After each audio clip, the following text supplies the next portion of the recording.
जय हिंद दोस्तों। आज हम बात करने वाले हैं चाल, वेग और त्वरण के बारे में। किसके बारे में? चाल, वेग और त्वरण के बारे में। देखिए दोस्तों, चाल, वेग और त्वरण को लेकर के बहुत ज़्यादा स्टूडेंट जो होते हैं कन्फ्यूजन में होते हैं हमेशा, कि चाल किसे कहते हैं, वेग किसे कहते हैं, त्वरण क्या होता है। इन सब पॉइंट्स को लेकर बहुत ज़्यादा जो है कि क्लियर नहीं हो पाते हैं, हमेशा कन्फ्यूजन में बने रहते हैं। तो इसलिए मैं इन टॉपिकों पे वीडियो बना रहा हूँ। इससे पहले भी मैंने गति को लेकर के वीडियो बनाया है कि विस्थापन किसे कहते हैं, दूरी किसे कहते हैं, उसके साथ साथ सदिश राशियाँ क्या होती है, अदिश राशियाँ क्या होती हैं, और गति कितने प्रकार के होते हैं। इन सारी टॉपिकों पर मैंने वीडियो बनाया है इससे रिलेटेड। तो मैंने चाल, वेग, त्वरण पे ही बनाया है। तो चलिए दोस्तों, अगर हम सिंपली बात करते हैं कि चाल कहते किसे हैं, स्पीड, यानी कि स्पीड क्या होती है, वहीं पे बच्चे ये भी कन्फ्यूजन हो जाते हैं कि वेग किसे कहते हैं। दोनों में समानता हालांकि बहुत है, इसी की वजह से स्टूडेंट कन्फ्यूजन चले जाते हैं कि चाल क्या होता है और वेग क्या होता है। हालांकि वेग भी एक प्रकार का चाल ही है। क्या है वेग? क्या है? वेलोसिटी, यानी कि वेलोसिटी भी एक प्रकार का स्पीड ही है। समझ रहे हैं आप? अभी मैं आगे क्लियर कर रहा हूं, देखिए किस हिसाब से है। अगर हम बात करते हैं चाल, क्या बात करते हैं? चाल, यानी कि चाल बराबर क्या होती है? दूरी बटे समय, यानी कि S/T। दूरी को हम S से डिनोट करते हैं और टाइम को T से डिनोट करते हैं। तो चाल बराबर क्या हो जाएगा? दूरी बटे समय, यानी S/T। ठीक है, यहां तक तो ये ठीक है कि चाल बराबर दूरी बटे समय होता है। अगर डिफिनेशन की हम बात कर लेते हैं कि डिफिनेशन किसे कहते हैं, तो एकांक समय में किसी गतिशील पिंड के द्वारा चली गई या तय की गई दूरी या लंबाई जो होती है वो क्या होती है? चाल कहलाती है। समझे आप?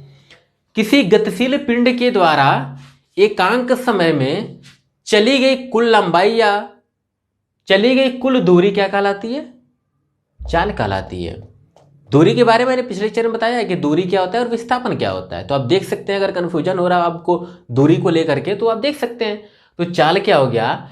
एकांक समय में किसी गतिशील पिंड के द्वारा चली गई जो दूरी होती है और उसमें लगा हुआ जो समय होता है, उसका जो एक तरीके से अनुपात भी इसको बोल सकते हैं। ठीक है, तो उसका जो रेशियो होता है वो क्या कहलाता है? चाल कहलाता है। समझे आप? लिख दे रहा हूं मैं यहां पे, एकांक समय अंतराल में, एकांक समय में या समय अंतराल में चली गई दूरी या तय की गई चली गई दूरी, कुल दूरी होगी, चली गई कुल दूरी मैं लिख दे रहा हूं।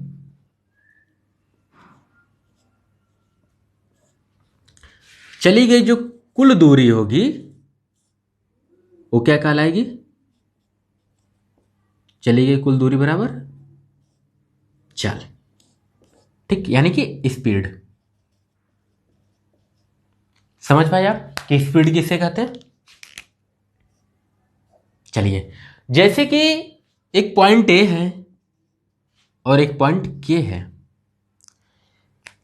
यहां तक जाने में एक पिंड को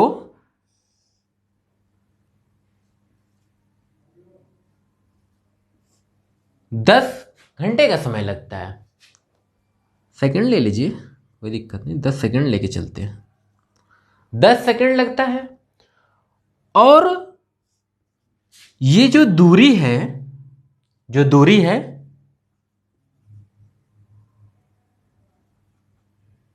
वो 50 मीटर है। कितना है? 50 मीटर है। 10 सेकंड का टाइम लगता है, 50 मीटर दूरी है। तो उस व्यक्ति को जो चाल होगा, यानी व्यक्ति के द्वारा तय की गई जो दूरी है, तो उसका चाल अगर ज्ञात करेंगे तो देखिए, चाल के लिए हम क्या करना पड़ेगा? दूरी कितना तय किया? 50 मीटर। कितना? और समय कितना है? 10 सेकंड। ठीक, तो चाल बराबर क्या हो जाएगा? ये हो जाएगा दूरी बटे समय, 1 0 से 1 0 कट जाएगा, बचा क्या 5/1, एक नीचे लिखेंगे नहीं, तो ये जो दूरी होगा वो 5 होगा। क्या होगा? दूरी 5 होगा, लेकिन 5 क्या? मीटर प्रति सेकेंड। क्या हो जाएगा? 5 मीटर प्रति सेकेंड। अब बच्चे बहुत सारे यहां पे कंफ्यूजन हो जाते हैं कि सर ये मीटर प्रति सेकेंड कैसे चाल हो गया। तो देखिए, ये जो दूरी की मात्रक होती है वो मीटर होती है। दूरी की मात्रक क्या हो गई? मीटर हो गई, मीटर। और ये जो टाइम है, ये टाइम की मात्रक क्या होती है बेटा? सेकेंड होती है। तो क्या हो गया? मीटर प्रति सेकेंड। समझ पाए आप? चाल की मात्रक क्या होती है? मीटर प्रति सेकेंड। और चाल किसे कहते हैं? एकांक समय में चली गई कुल दूरी, यानी चाल बराबर दूरी बटे समय। समझे? चलिए अब हम आगे वेग की तरफ चलते हैं। ठीक, इसी प्रकार से हम वेग को समझते हैं। अब आपको इस पॉइंट्स को लेकर के कोई भी डाउट्स नहीं होने चाहिए कभी भी। ठीक, इसलिए मैं आप लोग को एग्जाम्पल के साथ भी क्लियर करते हुए चल रहा हूं, ताकि अगर कोई आप टॉपिक समझते हो उसके साथ साथ अगर आप एग्जाम्पल भी ले लेते हो तो ज़्यादा अच्छी तरीके से हमारा माइंड जो है कि कैप्चर कर लेता है। समझे? इसलिए मैं जो भी टॉपिक पढ़ाता हूँ उसके साथ साथ मैं एग्जाम्पल भी देते हुए चलता हूँ, ताकि आप लोग ज़्यादा अच्छी तरीके से समझ सकें। समझे? चलिए इसके साथ हम चलते हैं वेग, जिसे हम वेलोसिटी कहते हैं। ठीक है, वेग। सबसे ज्यादा तो बच्चे इस वेग को लेके कंफ्यूजन होते हैं कि सर वेग क्या होता है, वेग किसे कहते हैं। तो वेग भी एक प्रकार का चाल ही है, लेकिन कैसे? अभी बता रहा हूं आपको, 1 सेकेंड में आप समझ जाएंगे।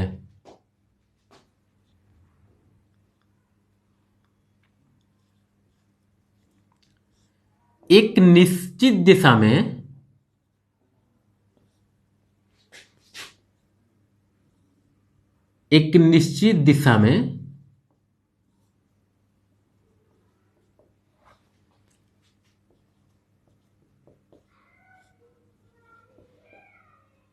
चली गई दूरी,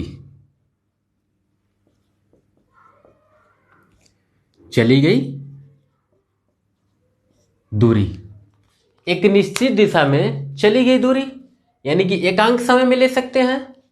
ठीक है, या समय में लिख दीजिए यहां पे।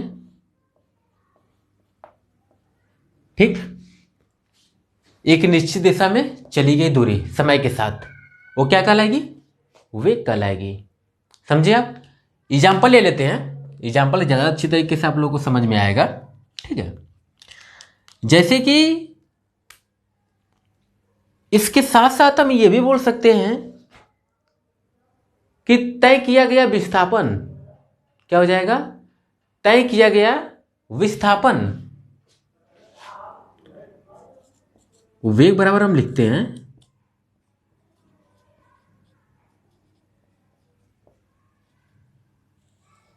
विस्थापन बटे समय।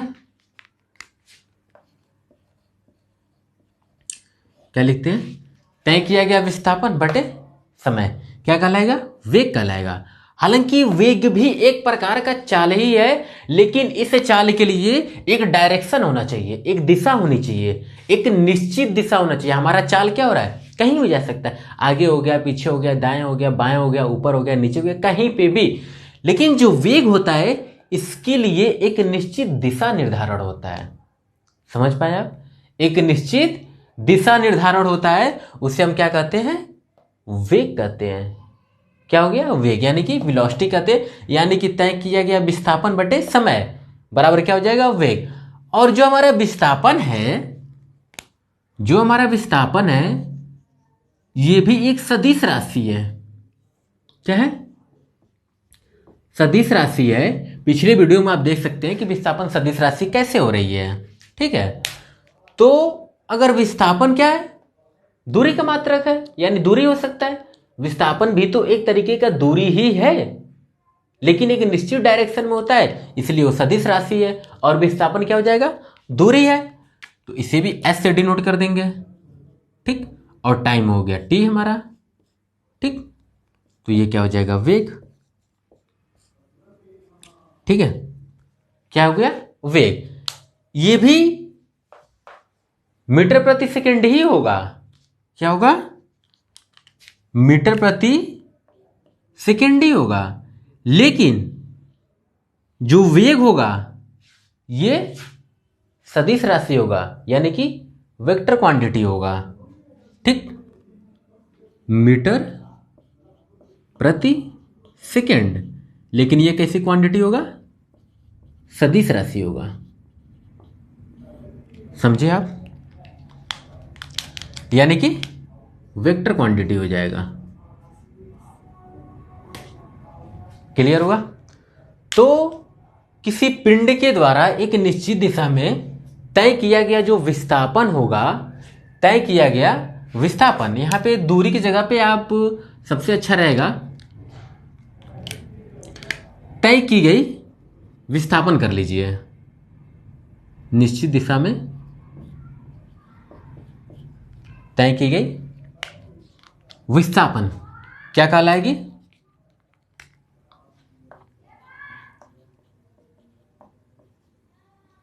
विस्थापन, तय की गई विस्थापन क्या कहलाएगी, वेग कहलाएगी। समझे आप। वेग भी कई प्रकार के होते हैं, जैसे कि मैं यहां पे लिख दे रहा हूं। एक हमारा हो गया वेग, और उसके साथ साथ हो जाता है एक औसत वेग। कि औसत वेग किसे कहते हैं, औसत वेग किसे कहते हैं। तो देखिए औसत वेग क्या हो जाएगा,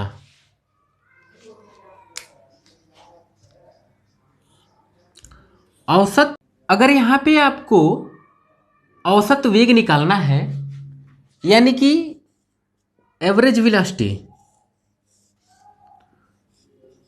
तो एवरेज वेलोसिटी बराबर हमारा हो जाएगा कुल विस्थापन बटे समय अंतराल। क्या हो जाएगा, कुल विस्थापन, यानी कि कुल विस्थापन हुआ कितना है,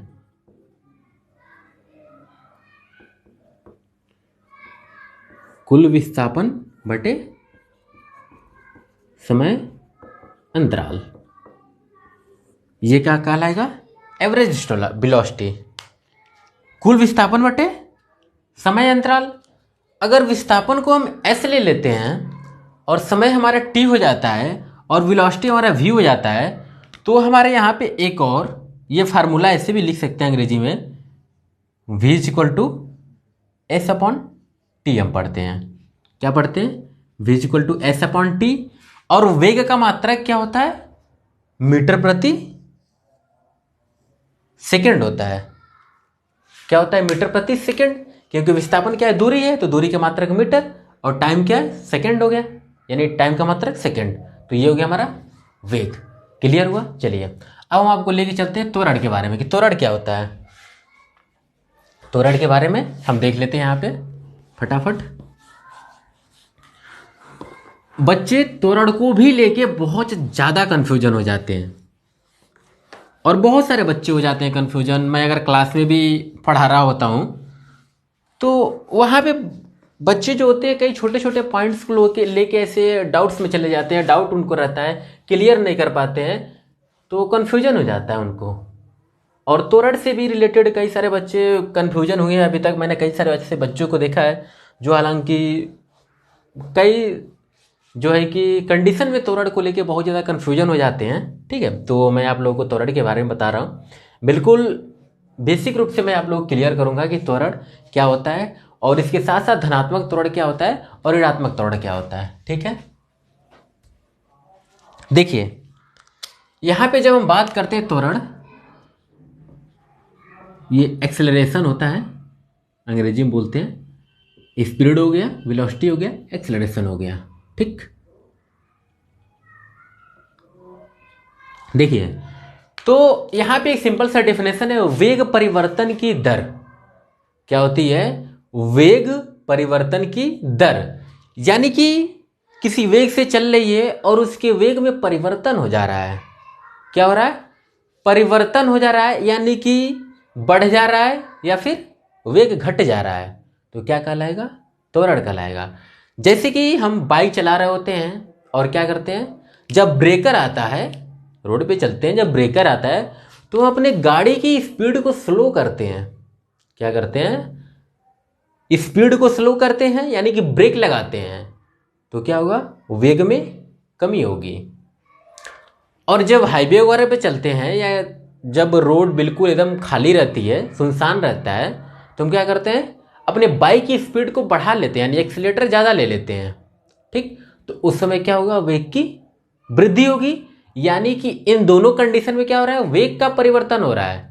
एक बार वेग बढ़ रहा है और एक बार वेग घट रहा है। तो जिस समय वेग बढ़ेगा उसे हम धनात्मक द्वय की त्वरण कहेंगे। वेग का परिवर्तन हुआ, बढ़ रही है, तो धनात्मक क्या हो जाएगा? त्वरण हो जाएगा।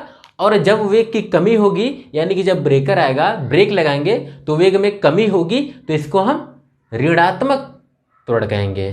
क्या कहेंगे? ऋणात्मक त्वरण कहेंगे। और इसे हम ऋणात्मक त्वरण को नाम देते हैं मंदन का। किसका नाम देते हैं? मंदन। बच्चे कंफ्यूजन हो जाते हैं कि सर ऋणात्मक त्वरण किसे कहते हैं, मंदन किसे कहते हैं? तो ऋणात्मक त्वरण ही मंदन है, समझे?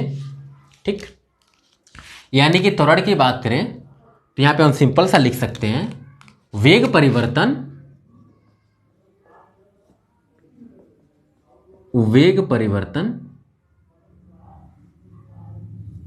बटे समय अंतराल। ठीक, समय अंतराल। ठीक है, अंतराल ऐसे भी लिख सकते हैं, कोई दिक्कत नहीं, समय अंतराल। ठीक, तो ये क्या हो जाएगा? वेग परिवर्तन की दर को त्वरण कहते हैं। समझे आप? समझ पाए? यहां से हमारा त्वरण जो होता है, एक्सेलरेशन होता है, स्मॉल ए से डिनोट करते हैं, A is equal to V minus U upon T.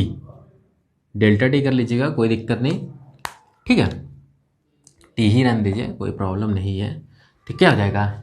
ये हो जाएगा हमारा, यानी कितने समय में अपने त्वरण को चेंज कर रही है, कितने समय तक चेंज कर रही है, तो ये क्या हो जाएगा हमारा? वेग परिवर्तन की दर। लिख दे रहा हूं यहां पे, त्वरण बराबर, यहां पे लिख दे रहा हूं वेग परिवर्तन की दर। क्या कहलाएगी? त्वरण कहलाएगी, यानी एक्सीलरेशन कहलाएगी। The rate is change of velocity is called acceleration. ठीक, अगर एग्जाम्पल के तौर पे अगर हम समझते हैं तो जैसे कि हम पृथ्वी से अगर किसी पिंड को, यानी एक बॉल को ऊपर फेंका आसमान में, तो क्या हुआ? ऊपर तो गया, ऊपर तो गया, लेकिन जब नीचे आएगा तो जैसे जैसे पृथ्वी के नजदीक आती जाएगी उसकी स्पीड में वृद्धि होती जाएगी, यानी कि उसके वेग में वृद्धि होगी। तो क्या होगा? नीचे आ रहा है तो स्पीड में वृद्धि हो रहा है, तो यहां पे वेग में वृद्धि हो रही है, यानी कि धनात्मक त्वरण कहलाएगा। क्या कहलाएगा? धनात्मक त्वरण कहलाएगा। ठीक, धनात्मक त्वरण। समझे आपकी धनात्मक त्वरण किसे कहते हैं? और दूसरा होता है ऋणात्मक त्वरण। क्या हो जाएगा? ऋणात्मक त्वरण को हम क्या नाम देते हैं? मंदन का नाम देते हैं। ठीक, यहां पे पॉजिटिव एक्सेलरेशन और निगेटिव एक्सेलरेशन भी इसको बोलते हैं, तो क्या कहलाएगा? मंदन कहलाएगा। यानी कि जब हम पृथ्वी से किसी पिंड को ऊपर की तरफ फेंकते हैं तो धीरे धीरे उसकी वेग में कमी होती जाती है, और एक समय ऐसा क्षण आता है कि जब वहां से नीचे गिरना जब स्टार्ट होती है तो उसका जो नीचे से ऊपर की तरफ जाने वाला जो वेग होता है, उसका अंतिम वेग जो होता है लास्ट पॉइंट पे, वो 0 हो जाता है, जिसके वजह से वहां से वो नीचे गिरना स्टार्ट हो जाती है। जैसे कि ये हमने पृथ्वी से एक बॉल को ऊपर की तरफ फेंका। ठीक, ये बॉल जाएगा ऊपर की तरफ और कुछ इस पॉइंट तक पहुंचेगा और वहां से क्या होगा? नीचे गिरना स्टार्ट हो जाएगा फिर। तो इस कंडीशन में जो इसका वेग होगा, यानी कि इसके लिए अगर अंतिम वेग माना जाए, इसके नीचे गिरने की स्थिति में, तो ऊपर जाने की स्थिति में अगर अंतिम वेग माना जाए तो क्या हो जाएगा, v बराबर, v हमारा अंतिम वेग होता है, क्या हो जाएगा, 0 हो जाएगा। समझे?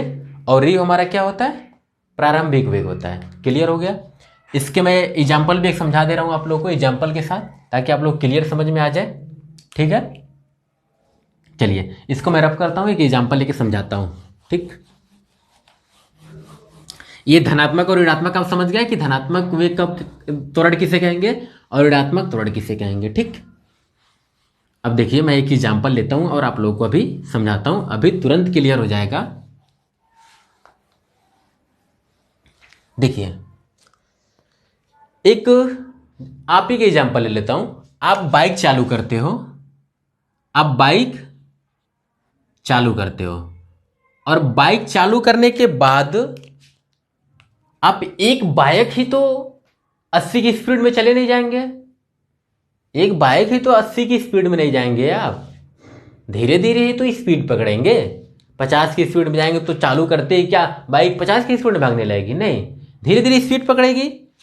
तो जब उसका प्रारंभिक वेग होगा वो तो 0 रहेगा और अंतिम वेग मान लीजिए 50 किलोमीटर पर आवर है, 50 किलोमीटर पर आवर है। और आपने बाइक को चलाया 5 घंटे, यानी कि टी बराबर, यानी कि जब 5 घंटे बीत गए तो जो आपका स्पीड था यानी कि वेग था वो था 50 किलोमीटर पर आवर। तो यहां पे पूछा जाए कि इस बाइक का त्वरण क्या है, यानी कि एक्सेलरेशन क्या है, तो देखिए एक्सेलरेशन बराबर क्या हो जाएगा, v minus U upon T, यानी समय अंतराल। तो v कितना है यहां पे 50 दिया हुआ है, ध्यान से समझिएगा, और u कितना दिया हुआ है 0 दिया हुआ है, और t क्या हो गया हमारा 5 हो गया। ठीक, यहां से क्या हो जाएगा 50/5,